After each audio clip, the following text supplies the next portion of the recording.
یو ورځ نبی کریم صلی الله علیه وسلم په مونځ باندې ولاړو نو د الله رسول په پیزارو کې مونځ کو په چپړو کې ډېر خلکو ته دا مسله نه ده معلومه، دا عیب ګڼي. اکثر په دې جنازګاه کې دا اعلان کیږي کله چې د عام ځایونو کې جنازه کیږي چې دا د فرش ترتیب نه نو بعضې خلک اوازونه کوي دا چپړ یوباسئ. دا زما او ستا ناپوهي ده، موږ په دې مسلې نه خبر، نه راته د دې پته شته چې په چپړو کې مونځ کیږي او نه راته د دې پته شته که په چپړو کې مونځ کیږي. دا زما او ستا د دین نه لرېوالی دی. تاسو به کتلي په دې جنازګاه کې خاص کر دا اواز کیږي د جنازې مونځ خو پرې د عام فرضي مونځ هم په چپړو کې کویش په دې شرط چې کله چپړې پاکي چپړې به وګوري پاکي دي که نه دي. که پاکې وي نو مونځ پکې کویش. حدیث کې راځي نبی کریم صلی الله علیه وسلم ویلي دي چې یهود او نصارا په چپړو کې مونځونه نه کوي، تاسو یې کوئ، د هغوی مخالفت وکئ. صحابه کرامو ټول عمر په چپړو کې مونځونه کړي.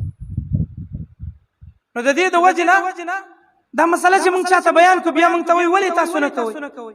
نو په هغه وخت کې قالینې نه وي، کارپېټې نه وي، فرشونه نه وو، ځکه به کېدل.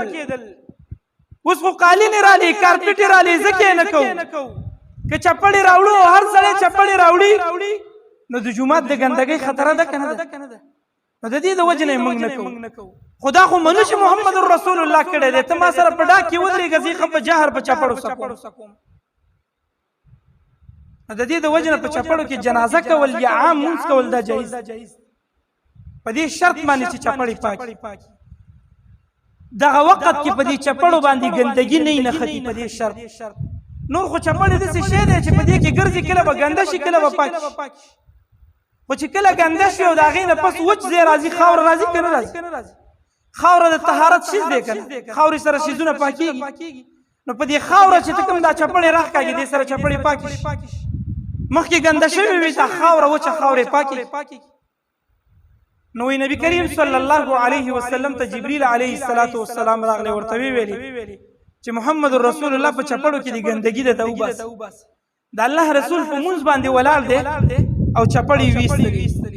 صحابه کرامو چې وکتل چې نبی کریم صلی الله علیه وسلم د مونځ په دوران کې چپړې ویستې، نو صحابه کرامو دې ته ونه کتل چې ما ته به د الله رسول امر راکوي بیا به چپړې وباسم، یا به د الله رسول یو خطبه کوي بیا به هغه کار کوم.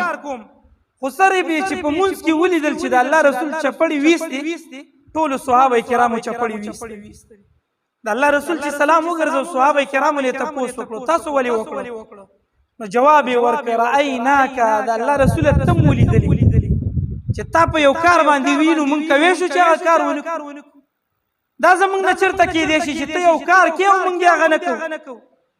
ستا خو موږ دومره تابعداري کوو، دومره اقتدا دې کوو، دومره تابعداري ستا کوو چې په مونځ کې تا چپړې ویستلې. رأیناک، تاسو موږ ولیدلې ځکه موږ چپړې ویستې.